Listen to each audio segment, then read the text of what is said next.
نحمده ونصلي على رسوله الكريم اما بعد فاعوذ بالله من الشيطان الرجيم بسم الله الرحمن الرحيم رب اشرح لي صدري ويسر لي امري واحلل عقدة من لساني يفقهوا قولي۔ بہترین اخلاق۔ حدیث میں آیا ہے کہ پیغمبر اسلام صلی اللہ علیہ وسلم نے فرمایا کہ کیا میں تم کو بتاؤں کہ دنیا اور آخرت میں لوگوں کا بہترین اخلاق کیا ہے؟ کہا گیا کہ ہاں اے خدا کے رسول صلی اللہ علیہ وسلم۔ آپ نے فرمایا کہ جو تم سے کٹے تم اس سے جڑو، جو تم کو محروم کرے تم اسے دو، اور جو تمہارے اوپر زیادتی کرے تم اسے معاف کر دو۔ جو نہ بولے اس سے تم بول لو جا کے، جو تمہیں نہیں دے رہا، تمہیں نہیں آفر کیا، اس نے سب کو دیا، تمہیں اگنور کر دیا، اب تمہاری باری ہے، تم سب سے پہلے اس کو پیش کرو۔ کیا یہ مارنا ہوگی؟ یہ اخلاق کی مارنا ہوگی؟ کیا اس کو اتنی بھی عقل نہیں کہ اس نے تمہارے سے کیا معاملہ کیا اور تم اس سے کیا کرے؟ اس کو نہیں سمجھ آئے گی؟ کیا یہ نہیں سمجھ آتی کسی کو بات؟ خصوصاً جان بوجھ کے اگر آپ زیادتی کر رہے ہیں، بڑی اچھی سمجھ آتی ہے اگر سمجھنا چاہیں۔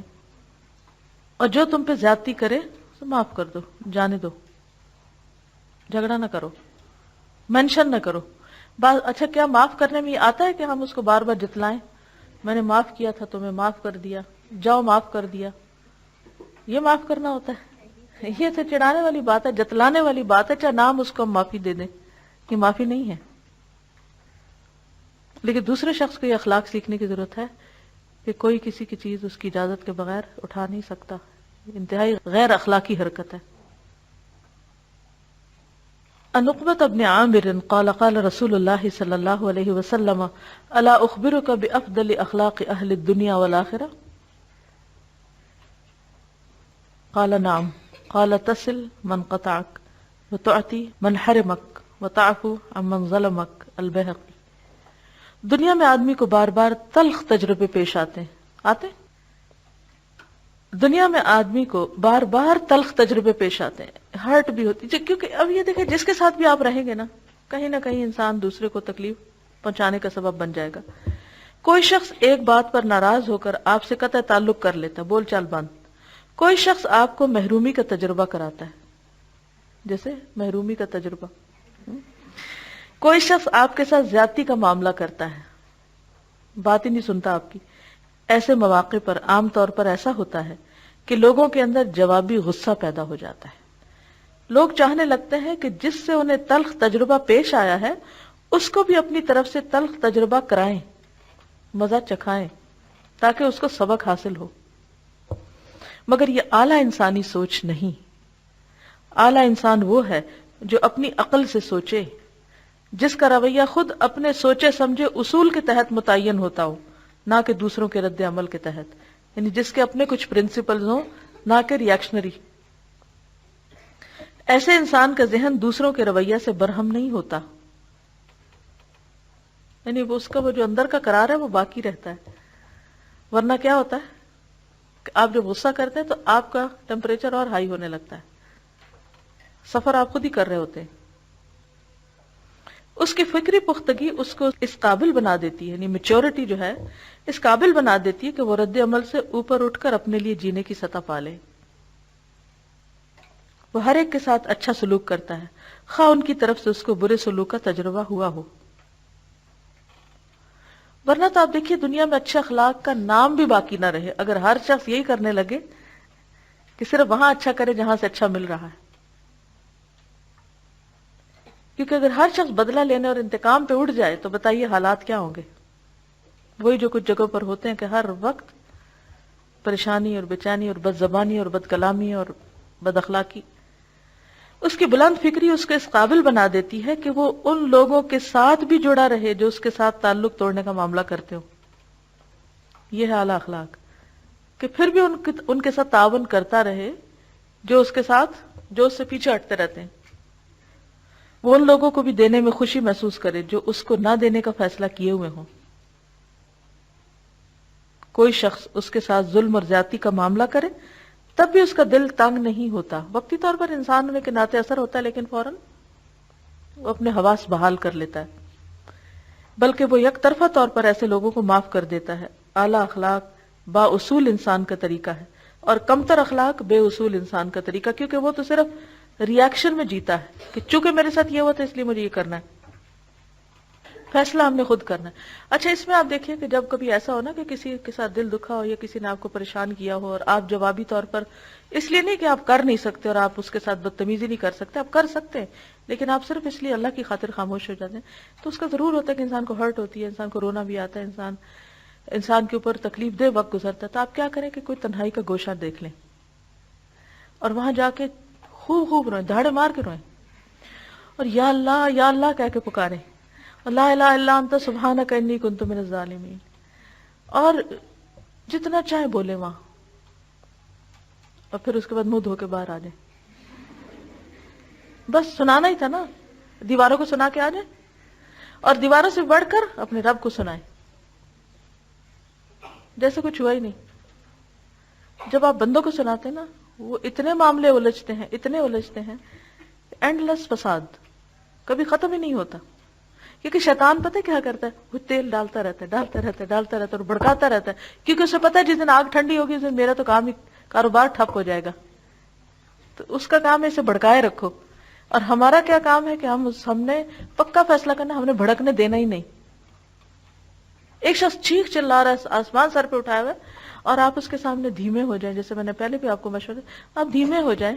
کتنا چلا سکتا ہے، کتنی دیر چلائے گا، کتنی دفعہ چلائے گا،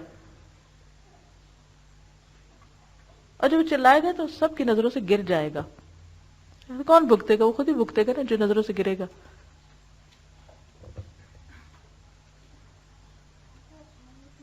کیونکہ حدیث میں آتا ہے من تواضع للہ رفعہ اللہ، جو اللہ کے لیے تواضع اختیار کر لیتا ہے نا، اللہ اس کو بلندی دیتا ہے. اور بلیو می، ایسے لوگ جو معاف کر دیتے ہیں نا، پتہ نہیں آپ کے دل میں قدرتی ان کی محبت آنے لگتی یا نہیں. مجھے تو بہت اچھے لگتے ہیں کہ جو لوگ معاف کر دیتے ہیں، مجھے پتہ چل جاتا ہے کہ اس نے اس کے ساتھ زیادتی کی اور اس نے آگے سے وہ ری ایکشن نہیں کیا جو اس نے اس کے ساتھ بدتمیزی کی ہے. تو جس پر ظلم ہوا ہوتا ہے نا، اس کے لیے ایک خاص ہمدردی پیدا ہو جاتی ہے. اور ایک بالکل نیچرل بات ہے، ہمیشہ لوگوں کو مظلوم سے ہمدردی ہوتی ہے، ظالم سے نہیں ہوتی. یہ فطرت میں انسان کے، خاص ظالم کتنی ہی باتیں کر کے آپ کو اپنے ساتھ ملانے کی کوشش کرے، لیکن آپ کا دل اگر آپ فطرت سلیم پر نہیں مانے گا، نہیں ساتھ دے سکتے. آپ روٹ کاز معلوم کریں، کیوں ایشو کیوں کریٹ کیا. مثلا اگر ہسبینڈ ہے، صبح کے وقت ایک دم فلیئر اپ ہو گیا، شیطان کہتے ہیں یہ دیکھو تمہارا ہسبینڈ ہے ہی بد اخلاق، اس کا تو کام ہی چیخنا چلا رہا ہے. یہ نہیں سوچو ہوا کیوں، ریزن کیا تھی. اور بعض اوقات واقعی جینوئن ریزن بھی ہوگی، اور بعض اوقات جینوئن نہیں ہوگی، صرف مس انڈرسٹینڈنگ ہوگی. اب اس وقت اگر آپ بھی بولنا شروع ہو جائیں گے تو مسئلہ نہ وہ آپ کی سنیں گے نہ آپ اس کی، مسئلہ نہیں حل ہونے کا. لیٹر آن آپ لکھ کے دے سکتی ہیں، آپ آرام سے ٹھنڈے دل سے بات کر سکتی ہیں. اگر بات کرنے سے پھر غصہ بڑک رہا ہے تو بھی ٹھنڈے ہی رہے، حتیٰ کہ دوسرا شخص سمجھ جائے. اب جیسے بچوں کی عادت ہوتی ہے نا، آپ چھوٹی سی بات کریں گے زور سے بولیں گے، ٹین ایج میں انہوں نے منوانا ہوتا ہے اپنے آپ کو، زور سے بولنا پڑتا ہے انہوں کو. تو جو ہی ذرا والیوم اونچا ہونے لگتا ہے، ماں چھوٹی سی بات بولیں گے، کیا یہ بات اتنی ہے والیوم میں کرنے کی ہے یا اس سے کم ہو سکتا ہے؟ کم میں بھی ہو سکتی ہے. تو یہ ہوتا ہے کہ مختلف طریقے ہوتے ہیں لوگوں کو سبق سکھانے کے، اور کرتے کرتے اس کی ضرورت ہی نہیں ہے اتنا چیخنے کی. جو بات آرام سے ہو سکتی ہے، کیوں ہے ڈبل انرجی لگا کے چیخیں، ٹھیک ہو جائے گا. لیکن ماں کو پیشنس اختیار کرنا ہوگا. ہماری مشکل یہ ہوتی ہے کہ ہم صبر نہیں کر پاتے، ہم کہتے ہیں آج ہی اس کو سارا اخلاق سکھا کے چھوڑنا ہے، لیکن نیچرل ہے. پھر کبھی ہم فرسٹریٹ ہوتے ہیں، اتنی زندگی گزر کی سکھا کے ان کو تو اثر ہی کوئی نہیں ہوتا. کوئی بات نہیں، ہو جائے گا. اگر ہم یہ دیکھ لیں نا کہ اور بھی بچے ایسے ہی کرتے ہیں، تو بچے ہیں نا جن لوگوں کے ساتھ یہ معاملہ کر کے ہیں وہاں تو یہی کچھ ہو رہا ہے. دیکھیں نا ہمارے بچے سوسائٹی میں جن لوگوں کے ساتھ انٹریکٹ کرتے ہیں وہ کس طرح بولتے ہیں، کتنے ٹین ایجرز آہستہ بولتے ہیں. انہوں نے دیکھا ہی نہیں کہ اس ایج میں آہستہ بھی بولا جا سکتا ہے. کون سکھائے گا؟ آپ کو سکھانا ہے نا، اور وہ آپ اپنے عمل سے سکھائیں گے اور حوصلے سے سکھائیں گے. بے حوصلہ ہو کے کچھ نہیں سیکھا جا سکتا، انتہائی صبر کی ضرورت ہے. جو آپ دوسروں سے چاہ رہے ہیں نا کہ وہ آپ کے ساتھ کرے، وہ آپ نمبر 1 بن جائیے، آپ شروع کر دیجئے، تو انشاءاللہ دوسری طرف سے بھی ایک دن آ ہی جائے گا۔ ہم کیا کرتے ایک دفعہ کر کے دیکھتے اچھا ہوا کہ نہیں ہوا، کوئی فائدہ نہیں۔ ہارنا نہیں، شیطان سے جیتنا ہے، شیطان کو نہیں جیتنے دینا۔ آپ کا مقابلہ انسانوں سے نہیں، شیطان سے ہے۔ انسان ہمارے دوست ہوتے ہیں، ان کو ہم دشمن بنا لیتے ہیں، جو دشمن ہے اس کے اشاروں پہ ناچتے ہیں۔ عجیب بات ہے، حدیث میں آتا ہے نا من یتصبر یصبرہ اللہ، جو صبر کرے گا اللہ اس کو صبر دے دے گا، اور جو کرنا ہی نہ چاہے تو اسے کہاں سے ملے گا۔ آپ یقین کریں کہ اگر کسی کو مجھے کسی پہ غصہ آئے تو میں سوچنے لگتی ہوں اس کے اندر تو یہ بھی بھلائی، اس نے فلاں وقت میرے ساتھ ایسا کیا تھا، فلاں بھی اس کا احسان ہے، فلاں بھی اس کا، آپ یقین کریں دل میں رہتا ہی کچھ نہیں، الحمدللہ کچھ نہیں رہتا۔ اور خوش کون ہوتا ہے، ٹھنڈا دل کس کا ہوتا ہے، ہلکا کون ہوتا ہے، بے فکر پھر کون ہوتا ہے، نماز کس کی پھر پرسکون ہوتی ہے، اپنی ہوتی ہے نا۔ اور اگر آپ نہیں معاف کرتے، نہیں چھوڑتے، تکلیف کون اٹھائے گا، خود ہی اٹھائیں گے۔ ان احسنتم احسنتم لانفسکم وان اسأتم فلہا۔ ٹھیک ہے، اوکے، سبحانک اللہم وبحمدک، نشہد ان لا الہ الا انت، نستغفرک ونتوب الیک۔ السلام علیکم ورحمۃ اللہ وبرکاتہ۔